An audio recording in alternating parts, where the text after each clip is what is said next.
आप सबको महिर नूर नावल्स चैनल पर खुश आमदीद कहते हैं। हमारा नावल कैसा लगा अपनी राय का इजहार कमेंट सेक्शन में देना मत भूलें। और ये एआई जनरेटेड आवाज़ है, इसलिए अगर किसी को आवाज़ों से मसला हो तो माजरत हूँ ही शुक्रिया।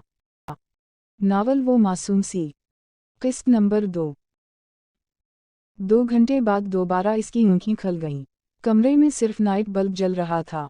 वो अचानक खौफजदा हुई थी। इतने बड़े कमरे में वो अकेली थी। अगर उन औरतों या नौकरानियों में से किसी ने दोबारा आकर उसे मारा तो। इसने कमरे में शहरियर को ढूंढना चाहा, मगर सारा कमरा खाली था। दोस्त दोस्त, वो खौफजदा होती उसे आवाज़ें देने लगी। वो जो बालकनी में खड़ा था फौरा भागता हवा कमरे में आया। किया हवा बीवी, आप ठीक हैं ना? इसके पास बैठकर उसने हुरिया के गाल पर हाथ रखा, जिसकी आँखें भीग गई थीं। वो आप यहाँ नहीं थे, मैं डर गई थी, वो सूं करती बोली। शहरियर ने सुकून की सांस ली और मुस्कुरा कर उसे देखा। रेलिकस में यहीं बालकनी में था। आप सो रही थीं। मुझे लगा मेरी वजह से आपकी नींद ना खराब हो जाए, इसलिए बाहर चला गया था।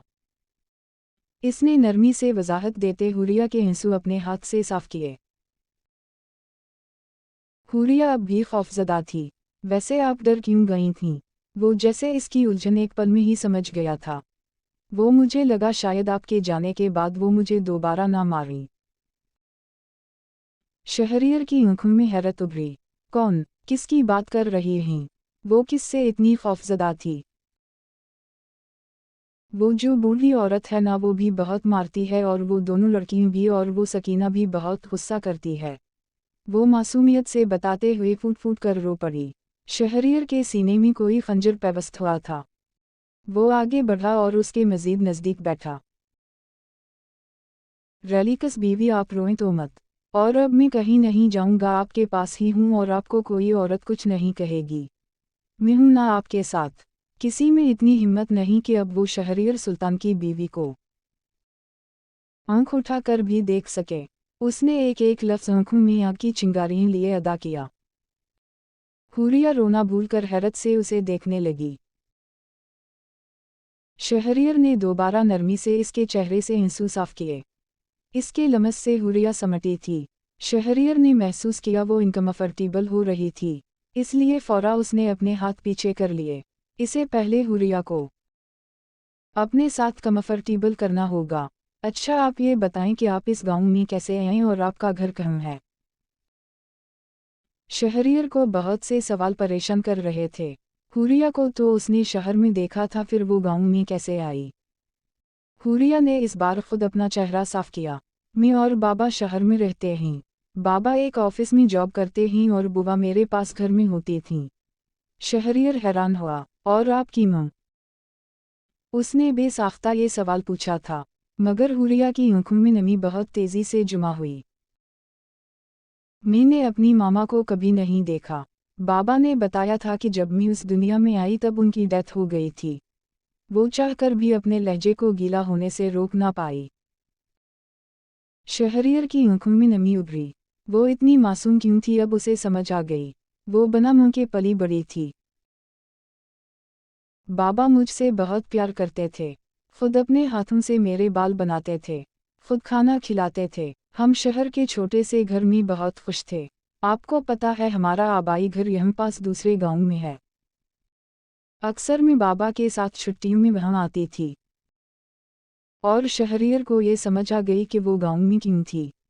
वो बोलती जा रही थी, वो खामोशी से सुन रहा था। मुझे छोटी सी चोट भी लगती तो बाबा परेशान हो जाते थे। सब कुछ अच्छा जा रहा था। मैं डॉक्टर बनना चाहती थी, क्योंकि बाबा ने बताया था कि गांव के हॉस्टल में कोई लेडी डॉक्टर नहीं थी, इसलिए वो मेरी मामा को बचा नहीं पाए। अगर कोई डॉक्टर होती तो मेरी मामा का इलाज टाइम पर हो जाता। बात करते साथ वो मुसलसल रो रही थी, और शहरियर के सीने में दर्द उठती जा रही थी। इसे बहुत ज़्यादा तकलीफ महसूस हो रही थी। इसलिए मैंने खुद से वादा किया कि मैं डॉक्टर बनकर गांव के हॉस्पिटल में काम करूंगी, ताकि मेरी तरह कोई और बच्चा अपनी मां से जुदा ना हो सके। मैंने एफएससी की हुई है। कुछ माह बाद रिजल्ट आएगा, मगर अब शायद मैं डॉक्टर ना बन सकूं। मेरा ख्वाब कभी पूरा नहीं होगा। वो चेहरे पर हाथ रखे अपनी हिचकियों काबू करने की कोशिश में थी। शहरियर ने बहुत मुश्किल से अपने हाथों को रोका, वरना इसका बस ना चला कि इसकी रोती आंखों में से सारे आंसू गायब कर दे। किसने कहा अब आप डॉक्टर नहीं बन सकेंगी? मैं आपको डॉक्टर बनाऊंगा। मैं आपके ख्वाब पूरे करूंगा। शहरियर की मजबूत और संजीदा आवाज़ पर हुरिया ने बेयकीनी से अपना चेहरा उठाकर उसे देखा। मगर आप ये सब क्यों करेंगे? इसे इतनी हैरत हुई कि हद नहीं। शहरियर ने नरमी से उसका हाथ पकड़ा। हुरिया ने बेयकीनी से अपने हाथ को उसके मजबूत हाथ में देखा। क्योंकि आप मेरी बीवी हैं। आपकी हर ख्वाहिश और हर ख्वाब को पूरा करने की जिम्मेदारी मेरे सर है। मैं आपकी हर ख्वाहिश पूरी करूंगा। बस एक छोटी सी शर्त है। हुरिया की आंखों में बेयकीनी थी जो साफ शहरियर देख सकता था। कैसी शर्त? उसकी जबान लड़खड़ाई थी। शहरियर के हाथ में मौजूद इसका हाथ ठंडा पड़ रहा था। आपको सारी जिंदगी मेरे साथ रहना होगा। रही भी मेरे साथ। शहरियर ने इसके हाथ पर हल्का सा दबाव दिया। हुरिया का हाथ कांप उठा। वो कुछ भी कहने के काबिल ना रही।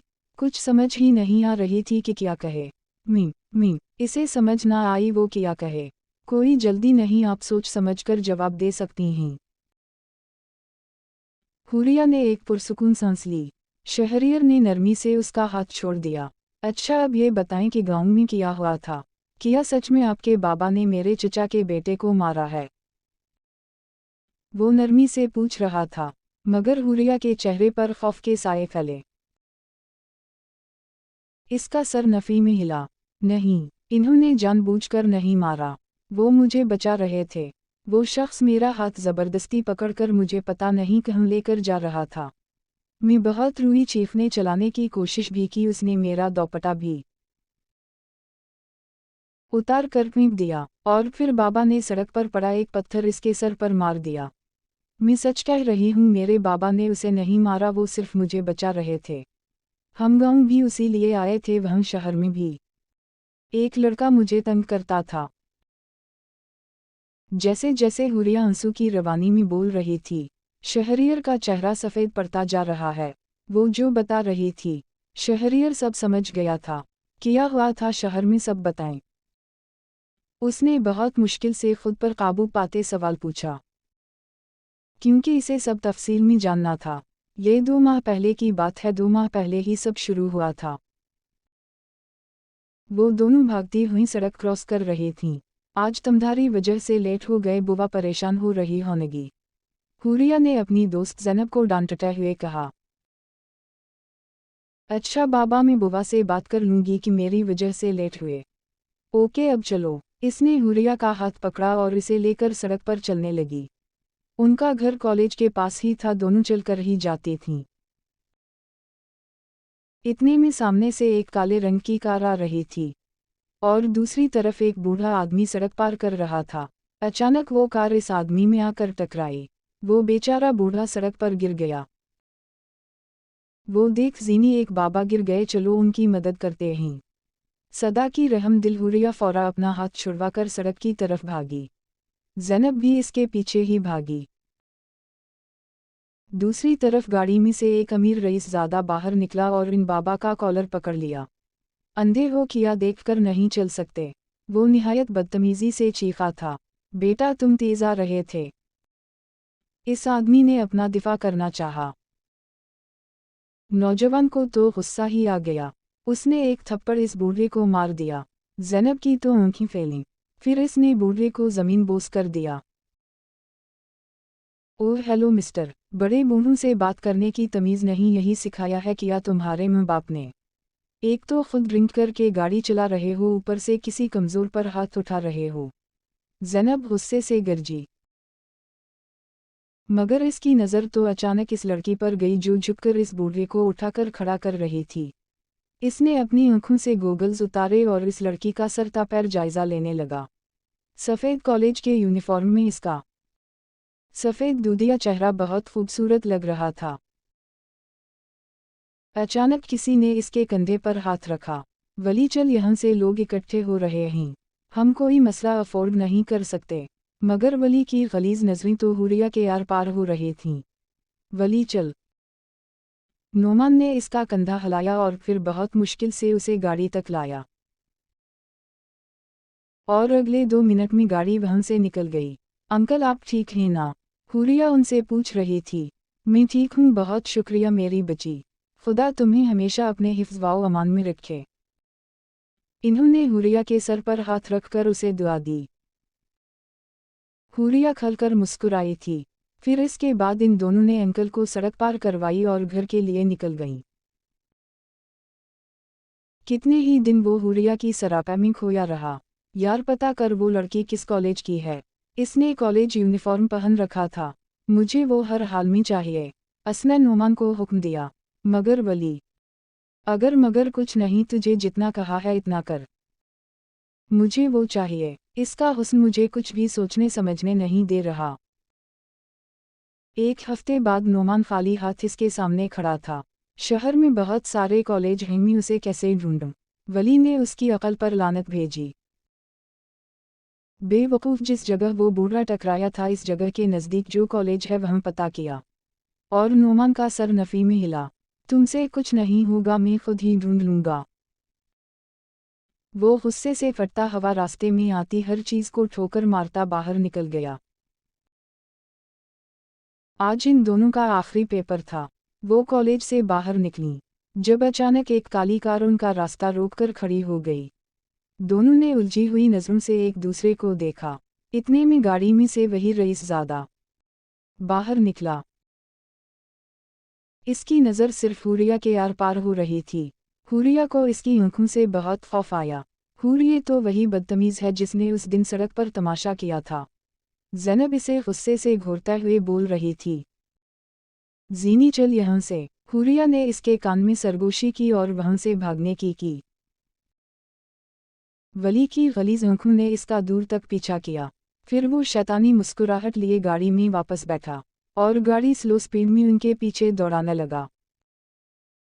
दोनों एक रहायशी एरिया में दाखिल हुई। वो भी गाड़ी वहीं रोकता बाहर निकला और तब तक उनका पीछा किया जब तक वो दोनों अपने अपने घर में गायब नहीं हो गईं। फिर इसके चेहरे पर शैतानी चमक आई थी। वो वापस पलट गया। मगर गेट बंद करती हुरिया की नज़र इस पर पड़ चुकी थी। इसे इतना खौफ आया कि हद नहीं। इस बात को 2 हफ्ते गुजर गए थे। क्या बात है, बहुत खुश नज़र आ रहा है। नोमान ने उसे मुस्कुराते देखकर पूछा। हम बस शिकार को जाल में फंसाने का इंतज़ाम कर आया हूँ। वो काफ़ी मसरूर नज़र आ रहा था। मैं कुछ समझा नहीं। वली ने फौरा उसे सारी वजाहत दे दी। किया तूने इसका घर तक पीछा किया और अब तूने इसके पीछे एक आदमी लगा रखा है ताकि वो जब जब घर से निकले तुझे खबर हो। नोमान को तो गोया सदमा ही लग गया था। वली ने इस बात में सर हिलाया। वली ये ठीक नहीं है। नोमान ने उसे तंबी की। मुझे मत सिखा, बस मुझे वो चाहिए तो चाहिए। इसने नोमान का हाथ अपने कंधे से झटक दिया। इतने में इसका मोबाइल फ़ोन बज उठा। कॉल सुनकर तो वली के चेहरे पर मुस्कुराहट नमूदार हुई। किया हवा? नोमान ने इस्तिफसार किया। 2 हफ्ते बाद वो आज घर से निकली है। मेरा इंतज़ार ख़त्म हुआ। वो गाड़ी की चाबियां उठाता बाहर भागा था और नोमान शशवाओ पंच में मुब्तला होकर रह गया। वो दोनों बाजार आए थीं। जीनी मुझे बहुत डर लग रहा है, प्लीज़ वापस चलते हैं। इसने कोई तीसरी दफ़ा ज़ैनब का कंधा हिलाया। ओहो हुर सुकून से शॉपिंग कर, वो देख मामा और आपी भी तो हमारे साथ ही हैं। हम कौन सा अकेले आए हैं? ज़ैनब ने कुछ फासले पर खड़ी अपनी माँ और बहन की तरफ इशारा किया। मगर हुरिया का दिल घबरा रहा था। नहीं, तुम समझ क्यों नहीं रही यार? मुझे लगता है कोई हमारा पीछा कर रहा है। तुझे वो कार वाला याद है? ज़ैनब कुछ हैरान हुई। क्यों किया हवा? वो भी ठटकी थी। इस दिन मैंने उसे अपने घर के बाहर देखा था। यार मुझे बहुत डर लग रहा है, प्लीज़ वापस चलते हैं। वो अभी ये सब बता ही रही थी जब अचानक उनके पास एक गाड़ी आकर रुकी और दूसरे ही लम्हे गाड़ी में से 3 लोग बाहर निकले और इन्हें कुछ भी सोचने समझने का मौका दिए बगैर हुरिया को घसीटकर गाड़ी में डाला। इस उफ्ताद से ज़ैनब ज़मीन पर जा गिरी। अगले ही पल वो गाड़ी वहां से निकल गई। ज़ैनब होश में आई, ज़मीन से उठी और फौरा पीछे भागी। वहीं पास खड़े रिक्शा में ही वो बैठ गई। भाई प्लीज़ इस गाड़ी का पीछा करो, वो मेरी दोस्त को ज़बरदस्ती ले गए। इसने जल्दी से रिक्शा वाले को हुक्म दिया। इन्होंने हुरिया के चेहरे पर कुछ रखा, शायद कोई कपड़ा था, और कुछ ही पलों में वो होश वाओ हवास से बेगाना हो गई।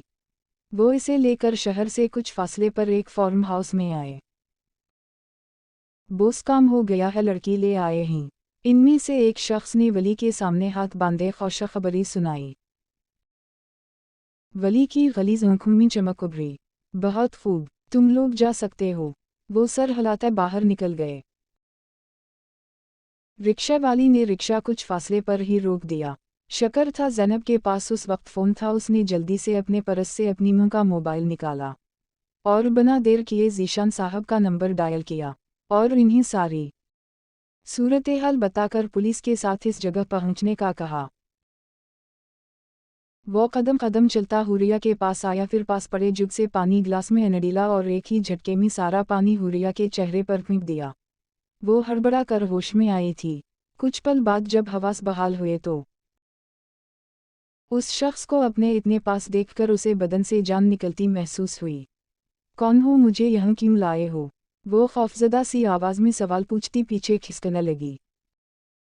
मगर वली ने उसकी ये कोशिश नाकाम बना दी और दूसरे ही पल इसकी नाजुक मोमी कलाई अपने हाथ में पकड़ ली। तुम तो वाकई हूर हो, इतनी नाजुक, नरम और खूबसूरत हूर मैंने तो अपनी सारी जिंदगी में नहीं देखी। इसके मुंह से गुलाजत निकलने लगी। हुरिया को उसके लमस से बहुत ज्यादा खौफ आया। प्लीज छोड़ो मुझे, दूर रहो, वो सिसकते हुए इससे इल्तिजा करने लगी।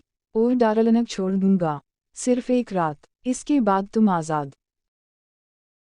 हुरिया को इसकी बात फाक समझ ना आई। प्लीज छोड़ो, मुझे बाबा के पास जाना है। वो हाथ पांव मारने लगी। वली को अब गुस्सा आ रहा था। इसने दूसरे हाथ से हुरिया का मुंह दबोचा। कहा ना, जब तक मैं ना चाहूं तुम यहाँ से कहीं नहीं जा सकती। अपनी सुर्ख अंगारा आंखें वो इसकी आंखों में गाड़ा धारा। हुरिया को अपनी रूह जिस्म से निकलती महसूस हुई। इसका चेहरा शिद्दत से सुर्ख हुआ। वली के हाथ की उंगलियां इसके चेहरे पर छप गईं। वो मासूम तो मुज़ाहमत तक नहीं कर पा रही थी। नहीं, प्लीज़ छोड़ो। वो अपनी पूरी ताकत से चलाई थी और अगले ही पल वली का भारी हाथ उठा और हुरिया के चेहरे पर थप्पड़ दे मारा। इसे जिंदगी में पहली दफ़ा किसी ने थप्पड़ मारा था। तुम ऐसे नहीं समझोगी, गुस्से से कहते उसने हुरिया का दोपट्टा खींचकर जिस्म से दूर किया। हुरिया को क़यामत आती हुई महसूस होने लगी। वो नासमझ ज़रूर थी, मगर औरत में ये हिस्स होती है कि वो हर मर्द की नज़र और इरादा समझ जाती है। नहीं, वो रोते हुए नफ़ीमी सर हिलाने लगी। वली ने उसके कमीज़ का गला एक झटके में खींचा था और इसका आधा बाजू और कंधे का कुछ हिस्सा बरहना हो गया। इससे पहले वो हुरिया के ऊपर झुकने की कोशिश करता, मोबाइल फ़ोन की चिंगारी आवाज़ ने माहौल में साज पैदा किया। वो बदमज़ा होता मोबाइल को उठाकर कान से लगाया। वली जल्दी निकल वहाँ से, पुलिस फार्म हाउस तक पहुँच गई है। नोमान की बात सुनकर वली की आंखों में हैरत उभरी। दूसरे ही पल उसने हुरिया के चेहरे पर थप्पड़ों की बरसात कर दी। तो तुम्हारे पीछे पुलिस यहाँ तक आ गई, आज तो तुम नहीं बचोगी। वो गुस्से से फट पड़ा। इससे पहले वो हुरिया को मजीद कोई नुकसान पहुंचाता, अचानक किसी ने वली के सर पर कुछ दे मारा और वो एक झटके से ज़मीन बोस हुआ। वार इतना ज़ोरदार था कि वो कुछ ही पलों में बेहोश हो गया। हुरिया ने बेयकीनी से पीछे खड़े इस मर्द को देखा। वो नोमान था। उसने एक ही झटके में हुरिया का दोपट्टा उठाकर इसकी तरफ फेंका। तुम्हें यहाँ कौन लाया? प्लीज़ पुलिस को मत बताना, मुझे इसे लेकर यहाँ से जाना होगा। तुम इस शहर से गायब हो जाओ, यहाँ से कहीं भी चली जाना। अगर अपनी इज्जत की हिफाजत चाहती हो तो ये शहर छोड़ देना, वरना ये तुम्हारे घर तक पहुँचकर तुम पर दोबारा हमला करेगा। पुलिस को कुछ मत बताना। वो संजीदगी से हुरिया को हिदायत देता हुआ वली को उठाकर निकल गया। कुछ ही पलों बाद ज़ैनब के साथ ज़ीशान साहब अंदर दाखिल हुए, उनके साथ पुलिस भी थी। हुरिया को इस हाल में देखकर ज़ीशान साहब को अपने सर पर आसमान फटता महसूस हुआ। ज़मीन पर गिरी हुई जिस हाल में थी, कोई भी कुछ भी समझ सकता था। इसका चेहरा थप्पड़ों से लाल था, होंठ का कनाड़ा फट गया था, खून निकल रहा था। बाबा! इसने अपना हाथ उठाकर इन्हें मध्यम सी आवाज में पुकारा, उसी के साथ वो होश व हवास से बेगाना हो गई। इसकी आंखें हॉस्पिटल में खली थीं। डॉक्टर्स ने बता दिया था कि वो सेफ है, खतरे की कोई बात नहीं है। जिस शख्स ने भी उसे अगवा किया था वो अपने मंसूबे में कामयाब ना हो सका। इसने पुलिस को सिर्फ इतना ही बयान दिया कि वो जो कोई भी था उसने अपना चेहरा ढक रखा था। हुरिया उसे नहीं जानती थी और जब उसे पता चला पुलिस आ रही है तो वो भाग गया। दूसरी तरफ वाली अनगारों पर लौटपोट हो रहा था। इसे नोमान ने इतना ही बताया था कि इस पर हमला करने वाला लड़की का बाप था। वो खुद भी एक बहन का भाई था और वो वली को किसी के साथ ज़बरदस्ती करता हवा नहीं देख सकता था। इसके अंदर अभी इंसानियत बाकी थी, इसलिए उसने हुरिया की मदद की, मगर इस तरह की कि वली कभी जान ना पाए। इस वाक़या को 2 दिन गुजर गए थे जब हुरिया ने सारा सच अपने बाप को बता दिया और ज़ीशान साहब ने लम्हों में फैसला कर लिया कि वो यहाँ से चले जाएंगे। उनके लिए अपनी बेटी से बढ़कर कुछ नहीं था। वो उसे लेकर गांव आ गए। बुआ उनके साथ ही थी। गांव आए इन्हें अभी 4 दिन ही हुए थे जब वो अपनी गांव में बनाई हुई सहेली मारिया के साथ खेतों में गई थी। चलो हुरिया, अमरूद और गन्ने खाने चलते हैं। इसने हुरिया का मूड बदलना चाहा क्योंकि जब से हुरिया गांव आई थी काफ़ी खामोश थी। हुरिया ने बाप से पूछा, इन्होंने कहा वो खुद साथ जाएंगे। फिर इस तरह वो गांव के खेतों में आ गई। मारिया और हुरिया कुछ फासले पर थीं और उन दोनों के बाप एक साथ खड़े बातों में मसरूफ थे। हुरिया वहाँ कहने लगे हैं, चलो कैनो खाने चलते हैं। मारिया गांव की हंसमुख लड़की थी, उनमें तकरीबा हुरिया जितनी ही थी और सदा की वो चसकेबाज थी। हुरिया ने एक नज़र अपने बाप को देखा। मैं बाबा से पूछ कर आती हूँ। मारिया ने इसका हाथ पकड़ लिया। नहीं चचा या अब्बा को मत बताना वरना डांट पड़ेगी, चलो अभी आ जाएंगे। वो हुरिया को मीना कर इस तरफ चली गई। वो खेत सड़क के दूसरी तरफ थे। वो दोनों सड़क पार कर रही थीं जब सईद सुल्तान की गाड़ी बिल्कुल हुरिया के कदमों के पास आकर रुकी। हुरिया फौरा खौफजदा होती पीछे हुई थी। गाड़ी में से वो बाहर निकला और सरता पैर हुरिया का जायजा लिया। इसकी आंखों में बिल्कुल वैसे ही गुलाजत थी जैसी वली की आंखों में हुरिया के लिए थी। हुरिया को ना जाने क्यों बहुत ज्यादा खौफ महसूस हुआ। मारिया डर कर पीछे हुई थी क्योंकि वो सईद सुल्तान की उन गलीज़ आंखों से खुद भी बहुत डरती थी। वो हुरिया की तरफ आने लगा। हुरिया के कदम खुद ब खुद पीछे की तरफ होने लगे। कौन हो और तुम इस गांव में क्या कर रही हो? इसने कुछ सख्ती से पूछा। हुरिया कुछ भी कहने के काबिल ना रही। साईं, ये मेहमान है, शहर से आई है। मारिया ने हिम्मत करते अल्फाज अदा किए। सईद सुल्तान की आंखें चमकी थीं। वाह मेहमान, ज़रा हमें भी तो मेहमान नवाजी का मौका दिया जाए। गुलाजत बीकते हुए वो कुछ आगे बढ़ा। हुरिया बदक कर अचली थी। मारिया में इतनी हिम्मत ना हो सकी कि वो हुरिया की हिफाजत कर पाती। चलो हुरिया, वापस चलते हैं, अब्बा ढूंढ रहे होंगे। इसे समझ ना आई क्या कहे, मगर सईद सुल्तान की आंखें मारिया को कपकपाने पर मजबूर कर रही थीं। वो आगे बढ़ा और बहुत बेतकल्फ़ी से हुरिया की कलाई हाथ में पकड़ ली। वो तो इस उस्ताद पर बुरी तरह बौखल आई। चलो ज़रा हमें भी तो मेहमान नवाजी का मौका दो।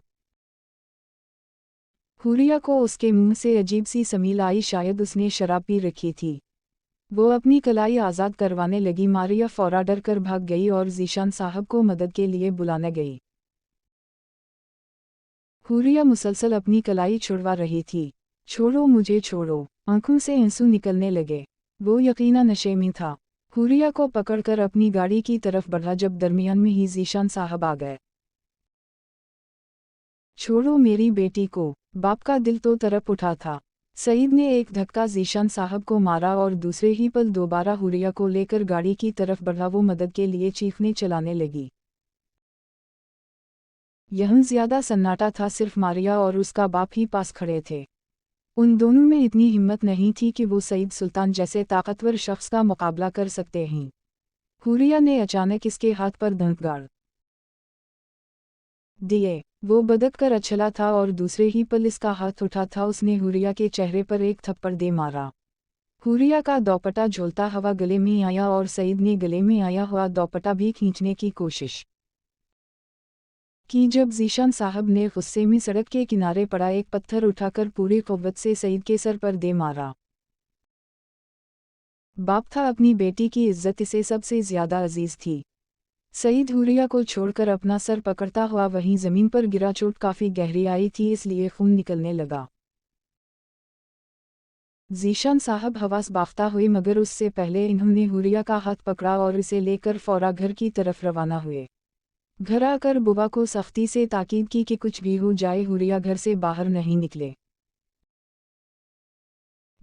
जानते थे सरदार के पोते को मारा है, इन्हीं जिरगे में हाजिर होना ही पड़ेगा। और वही हुआ। 4 दिन बाद जिरगा बुलाया गया और इन्हीं मौत की सज़ा सुनाई जा रही थी जब कहीं से मारिया ने उसे बता दिया। वो बुआ को चकमा देती घर से भाग गई थी। बुआ भी इसके पीछे ही भागी, मगर वो जिरगे तक पहुंच गई थी। फिर इसके बाद इसका निकाह हुआ और वो हवेली तक आई। हुरिया मुसलसल हंसों के साथ उसे अपनी जिंदगी की सारी कहानी सुनाती हिचकियों के साथ रो रही थी और शहरियर सुल्तान तो पत्थर हो गया। इसे यकीन नहीं हो रहा था कि सईद इतनी गिरी हुई हरकत करेगा। वो बाप अपनी बेटी की इज्जत की हिफाजत करने के लिए शहर छोड़कर यह गांव में आकर छप गया। मगर भेड़िए तो हर जगह मौजूद होते हैं। इसके सीने में दर्द का तूफान उठ रहा था। वाकई उसका बाप एक अजीम बाप था जिसने अपनी बेटी की हिफाजत के लिए इस भेड़िए तक को मारने से गुरेज नहीं किया। वो कुछ भी कहने के काबिल ना रहा। हुरिया की घटी घटी ससकियां अब भी कमरे में गूंज रही थीं। बहुत देर बाद शहरियर का दिमाग कुछ सोचने समझने की पोजीशन में आया। वो जैसे होश में आया था, नरमी से हुरिया के हाथ पकड़कर इसके चेहरे से हटाए। रली की बीवी, मैं हूं ना अब आपके साथ। मेरे होते हुए कोई भी आपकी तरफ आंख उठाकर कह देखा सकता। इसके दोनों हाथ एक हाथ में पकड़े और दूसरे हाथ से उसने हुरिया के आंसू साफ किए। हुरिया ने गौर से इसकी आंखों में देखा, जहाँ कोई दरिंदगी या हुस नहीं थी। इसकी आंखें बहुत खूबसूरत थीं, क्योंकि उनमें जो भी तासुर था वो हुरिया को बहुत अच्छा लग रहा था। मैं आपकी हिफाजत के लिए हमेशा मौजूद रहूंगा बीवी। शहरियर की आवाज़ से वो होश में आई। रोना तो वो भूल ही गई थी। आपको पता है दोस्त, आपकी आंखें दुनिया की सबसे खूबसूरत आंखें हैं। वो कहीं खोई हुई बोल उठी, मगर शहरियर तो सटक और हैरान रह गया। क्या कहा दोस्त? वो जैसे इस लफ्ज़ में अटक गया था। हम ना, आपने ही तो कहा हम दोस्त हैं। तो वो कुछ हिचकिचाई। तो शहरियर ने दिलचस्पी से उसका चेहरा देखा। तो आप मुझसे इतने बड़े हैं? उसने अपने हाथ से शहरियर के कद का इशारा किया। शायद वो ये कहना चाहती थी कि वो उम्र में भी इससे बड़ा ही है। तो मैं अच्छी तो नहीं लगती, आपका नाम लेती इसलिए दोस्त कहूंगी। इसके गाल रोने की वजह से गुलाबी हो रहे थे। शहरियर के चेहरे पर बेसाख्ता मुस्कुराहट नमूदार हुई। ओके, जैसा आपको मुनासिब लगे। लेकिन दोस्त आप सिर्फ तब कहेंगी जब कोई आसपास ना हो। अगर 4 लोगों में आप दोस्त कहेंगी तो ये मुनासिब नहीं लगेगा। तब आप मुझे मेरे नाम से पुकार लीजिएगा। इसने हुरिया को समझाना चाहा। हुरिया ने इस बात में सर हिलाया। मैंने आपको इतना कुछ बताया, आपने मुझे अपने बारे में कुछ भी नहीं बताया। अब उसके लहजे में नाराज़गी शामिल हुई थी। शहरियर जैसे महसूस हुआ था। तो आप मेरे बारे में जानना चाहते हैं? हुरिया ने जोर व शोर से इस बात में सर हिलाया। बिल्कुल, जब दोस्त बिन जाएं तो सब पता होना चाहिए। वो बोलते हुए इतनी मासूम लग रही थी कि शहरियर बना पलक झपकते उसे देखता रह गया। बताएं भी? हुरिया की आवाज़ से वो होश में आया। मैं एक डॉक्टर हूँ। एक छोटा भाई और बहन है। मेरे बाबा का सालों पहले एक हादसे में इंतकाल हो गया था। अम्मा मेरे दोनों बहन भाई के साथ शहर वाले घर में होती हैं। असल में वो दोनों पढ़ रहे हैं ना, इसलिए गांव से रोज शहर जाने में इन्हें काफ़ी मसला होता था। मैं भी कभी कभार वहाँ चला जाता हूँ, वरना ज़्यादातर गांव के हॉस्पिटल में ही होता हूँ। हुरिया की तो आंखें चमकी। क्या आप डॉक्टर हैं? इसे बहुत ज़्यादा खुशी हुई थी। शहरियर ने इस बात में सर हिलाया। हुरिया के गाल खुशी से फूल गए। शहरियर ने उसे पहली बार खलकर मुस्कुराते देखा था। ऐसा लग रहा था जैसे आसमान पर खुशबू खज़ा बिखर गई हो। इसका बेसाख्ता दिल चाहा इसके गाल छुए, मगर खुद पर जब्त कर गया। अच्छा चले, रात हो रही है, ये बताएं क्या खाएंगी? खाने में क्या पसंद है आपको? शहरियर इसके बारे में सब जानना चाहता था। हुरिया इसके साथ अब काफ़ी कम्फर्टेबल महसूस कर रही थी। मुझे ना सैंडविच बहुत पसंद हैं, और बिरयानी भी, इसके अलावा मैं सारी सब्जियां भी खा लेती हूँ। बाबा कहते हैं कि अच्छा इंसान वो है जो कभी रिस्क की बेहुरमती ना करे, और सबर शकर से जो मिले वो खा ले। वैसे तो मैं पिज़्ज़ा और बर्गर भी खा लेती हूँ, मगर वो बाबा ज़्यादा खाने नहीं देते। कहते ही ज़्यादा खाओगी तो मोटी हो जाओगी, फिर इसलिए मैं बहुत कम खाती हूँ, मुझे मोटे होने से डर लगता है। वो तो नॉन स्टॉप बोलना शुरू हो गई थी। शहरियर ने दिलचस्पी से हाथ की मुट्ठी बनाकर थोड़ी तले टकाई और उसे देखता रह गया। इसे यकदम ही अपना सारा कमरा रोशन लग रहा था। इसे यकीन नहीं आ रहा था कि कभी कभी किस्मत इंसान को ऐसे नवाज देती है जैसे उसने कभी सोचा भी ना हो। अचानक हुरिया ने चटक की बजाई तो शहरियर होश में आया। अब वो खल कर मुस्कुरा रही थी। इसके चेहरे पर अभी भी चोट के निशान थे, मगर वो खुशी महसूस कर रही थी। अच्छा आप यहाँ बैठे, मैं आपके लिए खाने को कुछ लाता हूँ। शहरियर बेड से उठने ही लगा था जब डर के मारे हुरिया ने अपना हाथ इसके हाथ पर रखा। इसके नरम और नाजुक लमस से शहरियर ने बेयकीनी से अपना हाथ देखा। प्लीज़ कहीं मत जाएं, मुझे डर लग रहा है। वो दोबारा खौफजदा हुई थी। शहरियर को बहुत अच्छा महसूस हुआ कि वो इसके साथ महफूज महसूस कर रही थी। बेशक बेहतरीन है वो मर्द जिसकी मौजूदगी में औरत महफूज महसूस करे। फिक्र मत करें, कोई मेरे कमरे में आने की जुर्रत नहीं करता, ना ही कोई आपको परेशान करेगा, मुझ पर भरोसा है। इसने अपनी आंखों में एक मान लिए हुरिया से पूछा। कुछ पल वो संजीदगी से इसकी आंखों में देखती रही, फिर धीरे से इस बात में सर हिलाया। शहरियर के चेहरे पर मुस्कुराहट आई थी, और कुछ पल के लिए वो वाकई उसे बहुत अच्छा लगा था। वो कमरे से बाहर निकल गया, मगर जब तक वो वापस ना आ जाता हुरिया को खौफ महसूस होता ही रहना था। वो बेड पर सिकड़ी समटी बैठी हुई थी। तकरीबन आधे घंटे बाद वो हाथ में एक ट्रे पकड़े कमरे में दाखिल हुआ, और हुरिया जिसकी जान आधे घंटे से सूली पर लटकी हुई थी, एक ही पल में इसे चैन और करार नसीब हो गया। अपने बाप के बाद ये दूसरा मर्द था जिसके साथ वो बहुत ज़्यादा महफूज महसूस कर रही थी। शायद निकाह के दो बोल में इतनी ताकत थी कि वो उसे तहफ़्फ़ुज़ का एहसास दे रही थी। वो इसके गर्द एक हिफाजती हिसार बांध रहा था, और वो इसमें जकड़ी जा रही थी। वो मुस्कुरा कर आगे बढ़ा और ट्रे हुरिया के पास बेड पर रखी। जैसे ही हुरिया की नज़र ट्रे पर पड़ी, इसके चेहरे पर खुशगवार हैरत उभरी। ट्रे में सैंडविच और बर्गर पड़े थे। इसने उसी बेयकीनी से शहरियर को देखा जो खूबसूरती से मुस्कुरा रहा था। देखते ही देखते इसकी आंखों में नमी उभरने लगी, और वो नमी आंसू बनकर बहने लगे। पिछले एक हफ्ते से इसके साथ जो सलूक किया जा रहा था, इसके बाद उसे उम्मीद नहीं थी कि कोई उसे इस तरह से भी ट्रीट कर सकता है। शायद ये बहुत छोटी या मामूली सी बात हो, मगर उस वक्त हुरिया के लिए ये बहुत बड़ी बात थी। इसने फौरा अपने आंसू साफ कर लिए।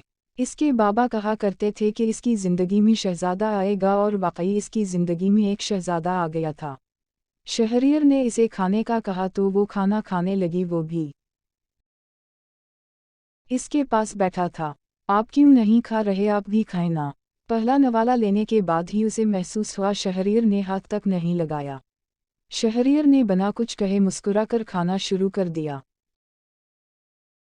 रात काफ़ी गहरी हो गई थी। पता नहीं वो उसके लिए दोनों चीज़ें मुलाजिमा से बनवा कर लाया था या शायद बाजार से लाया था। मगर कुछ ही घंटों में वो हुरिया के दिल में बहुत आला मकाम बना चुका था। खाना खाने के बाद वो बर्तन रखकर वापस आया तो देखा हुरिया की अनखें बंद हो रही थी, शायद उसे नींद आ रही थी। इसके पास आकर बैठा। आप सो जाएं, काफी रात हो रही है। हुरिया ने फौरा इस बात में सर हिलाया और बेड पर लेट गई। शहरियर भी दूसरी तरफ बेड पर आकर बैठा। हुरिया बेहद हैरानी से उठकर बैठ गई।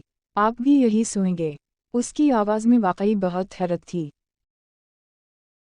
जाहिरी सी बात है, ये मेरा भी कमरा है, इसीलिए मैं यहीं सोऊंगा। इसने कुछ नरमी से ये अल्फाज अदा किए, मगर अचानक हुरिया के चेहरे पर कुछ मुस्तरिब सा नमूदार हुआ, शायद वो खौफजदा हुई थी। आप चाहती हैं मैं कमरे से बाहर चला जाऊं? वो फौरन बेड से उठ गया। हुरिया को मजीद खौफ महसूस हुआ। नहीं नहीं, मेरा वो मतलब नहीं था। वो शदीद परेशान नजर आ रही थी। मगर हम एक ही बेड कैसे शेयर करेंगे? इसकी मासूमाना बात पर शहरियर ने बहुत मुश्किल से अपना कहका ज़ब्त किया था।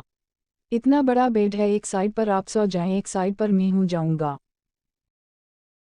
शहरियर ने उसे इसकी अकल के मुताबिक समझाना चाहा, मगर वो हिचकिचा रही थी। शहरियर दोबारा बेड पर बैठा। देखी, जब निकाह हो जाता है तो उसके बाद मियां बीवी हर चीज़ शेयर करते हैं। अपनी जिंदगी, अपना कमरा, सारी चीज़ें, अपनी खुशियों गम। आप समझ रही ही ना बीवी? हुरिया ने समझने वाले अंदाज में सर हिलाया, मगर वो फिर भी किसी गहरी सोच में गुम थी। शहरियर संजीदगी से उसका चेहरा देख रहा था। कुछ देर बाद उसने 2 तकिए पकड़े और बेड के दरमियान में दीवार बनाने लगी। शहरियर ने हैरत से उसका ये अमल देखा। ये किया कर रही हैं बीवी? अब हुरिया के चेहरे पर कुछ इत्मीनान था। अब ठीक है, अब आप सुकून से सो सकते हैं। मैंने दीवार बना दी है, वो आपकी साइड, ये मेरी साइड। शहरियर को समझ ना आई कोई इतना मासूम कैसे हो सकता था। वो वाकई बहुत मासूम थी, और ये दुनिया मासूमों के लिए बहुत ख़तरनाक है। इसे अपनी बीवी को इस ख़तरनाक दुनिया से महफूज रखना है। वो मुस्कुरा कर लेट गया। हुरिया भी पुरसुकून होती सो चुकी थी। मगर ये दिन शहरियर की ज़िंदगी का बहुत खूबसूरत दिन था। उसे यकीन नहीं आ रहा था कि इसकी मोहब्बत इसके पहलू में लेटी सो रही है। वो उस वक्त खुशी की बहुत ऊंचे मकाम पर था, चेहरे पर मुस्कुराहट थी, आंखों में चमक थी। और फिर मुस्कुराते हुए वो कब सो गया उसे पता ना चला। वो गुस्से से अपने कमरे में चक्कर काट रही थी। सर से लेकर पांव तक जिस्म का हर एक हिस्सा आग की तरह झुलस रहा था। सालों से वो शहरियर के नाम से मंसूब थी और आज वो किसी और को अपनी बाहों में लिए सो रहा होगा। वो कमरा, वो शख्स और इससे जुड़ी हर चीज़ पर सिर्फ सोनिया सुल्तान का हक था। तो फिर ये हुरिया ज़ीशान कौन थी जो इसकी ज़िंदगी में आ गई? वो मुसलसल चक्कर काट रही थी। अंदर बाहर किसी ने चिंगारियाँ लगा रखी थीं, एक पल के लिए भी सुकून नहीं आ रहा था। मैं तुम्हें छोड़ूंगी नहीं, हुरिया जान से मारूंगी। इस हवेली की होने वाली बहू में हूँ, तुम सिर्फ वनी हो और वनी नौकरानी से भी बदतर होती है। मैं तुम्हें बताऊंगी वनी क्या होती है। तुमने अपने इस नापाक वजूद से इस कमरे को भी गंदा कर दिया। मैं तुम्हारा वजूद तबाह व बर्बाद कर दूंगी। शहरियर सुल्तान की क़ुर्बत का इख्तियार और हक़ सिर्फ मुझे सोनिया सुल्तान को है, और अगर तुमने मुझसे मेरा हक़ छीना तो मैं तुमसे तुम्हारी ज़िंदगी की सांसें छीन लूंगी। वो अपने बाल हाथों की मटियों में दबोचकर गुस्से से चीखी थी। सुकून तो एक पल के लिए भी नसीब नहीं हो रहा था। वो मासूम सी किया एक बार फिर किसी जुल्म का निशान हो जाएगी। हवेली में एक नई सुबह उतर चुकी थी। वो फरश होती उस वक्त शीशे के सामने खड़ी अपने बाल बना रही थी। जब शहरियर ड्रेसिंग रूम से बाहर निकला, इसके हाथ में एक पर्पल कलर की बहुत खूबसूरत शाल थी जिसके ऊपर गोल्डन काम हुआ था। वो हुरिया के पास आया जो अपने बालों की खूबसूरत से चटी बना चुकी थी। शहरियर ने इसके पीछे खड़े होकर वो शाल इसके कंधे के गिर्द ओढ़ी। ये चादर बहुत खास है। ये हमारी ख़ानदानी चादर है, मेरी दादी ने मेरी अम्मू को दी थी क्योंकि वो इस हवेली की बड़ी बहू थीं और इन्होंने मेरी बीवी के लिए रखी थी। और आज से ये अमानत आपकी हुई। आज के बाद आप कहीं भी जाएंगी तो ये शाल हमेशा आपके पास होनी चाहिए। ये चादर इस बात का सबूत है कि इसे लेने वाली हवेली की बड़ी बहू है। संजीदगी और नरमी से एक एक लफ्ज़ अदा करते हुए उसने शीशे में हुरिया का अक्स देखा, जिसके चेहरे पर मध्यम सी मुस्कुराहट उभरी थी। आप समझ रही ही ना बीवी? हुरिया ने इस बात में सर हिलाया। वैसे एक राज बात बताऊं? वो अपनी मुस्कुराहट दबाए इसके कुछ नज़दीक हुआ। हुरिया भी मतजस्सुस हुई। इस चादर की एक ख़ास बात यह है कि इसे सिर्फ एक सरदार की बीवी ही ले सकती है, और मुस्तकबिल का नक्शा ये बता रहा है कि अनकरीब आप इस गांव की सरदारनी बनेगी। इसके चेहरे पर कुछ शरारती सी मुस्कान थी। हुरी की आंखों में हैरत उभरी। आप वैसे ही कम बोलती हैं या मेरे सामने ही बात करने का दिल नहीं चाहता? वो जैसे चाहता था कि हुरिया इसके साथ जी भर कर बातें करे।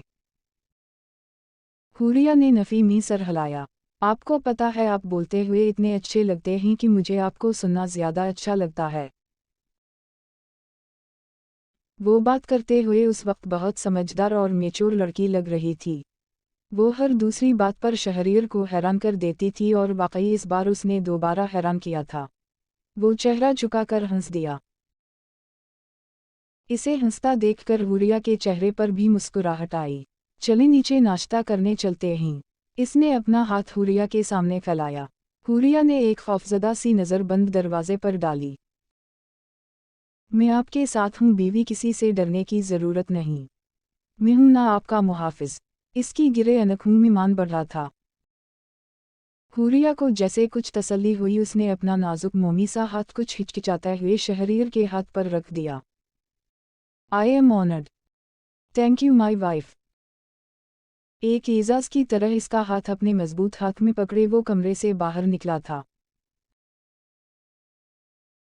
वो भी इसकी संगत में चलती हुई सीढ़ियां उतरती नीचे आई, जहां तकरीबा सभी खाने की टेबल पर मौजूद थे।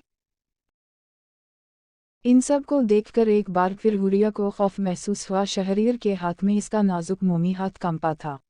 शहरियर की गिरफ्त मजबूत मगर नरम थी।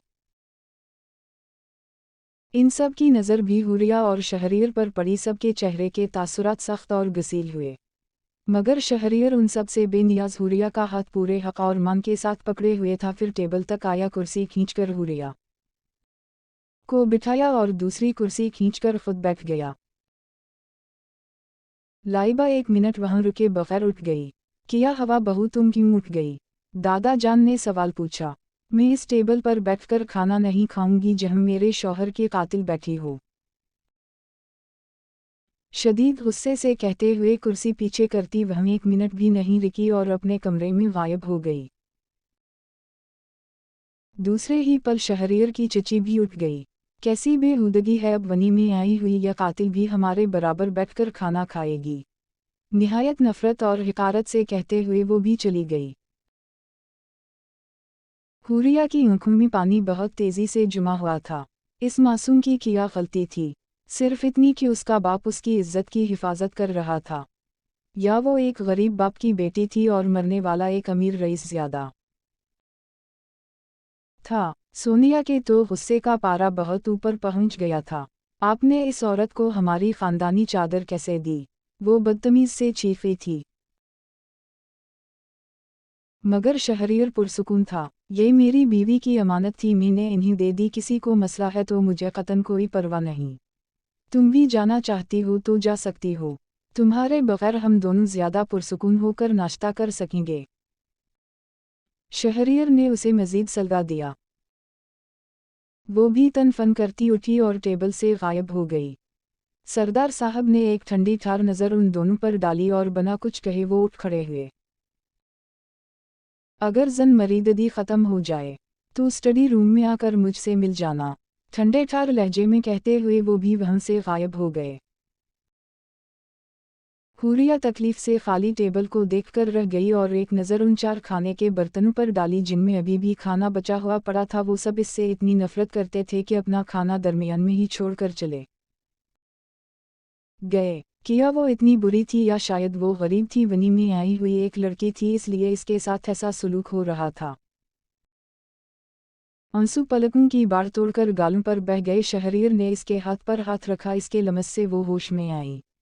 आप क्यों परेशान हो रही हैं? सुकून से नाश्ता करें। इसका मानट फराश करने की गर्ज से शहरीर ने फौरा इसकी प्लेट में खाना निकाला। चलें शुरू करें बीवी। वो बहुत ज्यादा नॉर्मल था, जानता था हवेली वालों का यही रद्द-अमल होगा। इसे पुरसुकून देखकर हुरिया को अपना सारा गम गायब होता महसूस हुआ। वो खामोशी से खाना खाने लगी। उसे खाना खाता देखकर शहरीर भी खाना खाने लगा। खाना खाने के बाद वो टेबल से उठा और ऊंची आवाज में सकीना को पुकारने लगा। 2 मिनट में हाथ बांधे मुअद्दब सी सकीना नमूदार हुई। सारी नौकरानियों को यहाँ बुलाओ। सख्ती से उसे हुक्म देते वो वही चक्कर काटने लगा। हुरिया अभी तक कुर्सी पर ही बैठी हुई थी और उसे देख रही थी। 5 मिनट बाद तकरीबा 10 नौकरानियां हाथ बांधे सर झुकाए मुअद्दब खड़ी थीं। वो बराह रास्त सकीना से मुखातिब हुआ। ये लड़की जो यहाँ बैठी है, जानती हो कि ये कौन है? इसके लहजे में कितना गुस्सा था सकीना साफ महसूस कर सकती थी। इसके चेहरे पर खौफ के साथ पसीने के कतरे नमूदार हुए। मैं किया पूछ रहा हूँ? शहरीर इतनी ऊंची आवाज में धाड़ा कि हुरिया खौफ से कांप उठी। तो वहीं लाइबा, सोनिया और चची भी कमरों से बाहर निकल आए कि क्या हो रहा है। सकीना ने बहुत मुश्किल से अपने लबों को हिलाया। वनी, वो सिर्फ एक लफ्ज़ ही बोल पाई थी जब शहरीर ने हाथ के इशारे से खामोश करवा दिया। 24 घंटों में पहली बार हुरिया ने उसे इतने गुस्से में देखा था।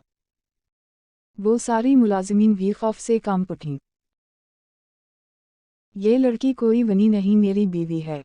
अपने इस दिमाग में ये बात बिठा लो कि ये हुरिया शहरीर सुल्तान है। अभी के अभी मेरी बीवी के कदमों में बैठकर माफ़ी मांगो इस सुलूक की जो तुमने पिछले 1 हफ्ते से मेरी गैर मौजूदगी में किया।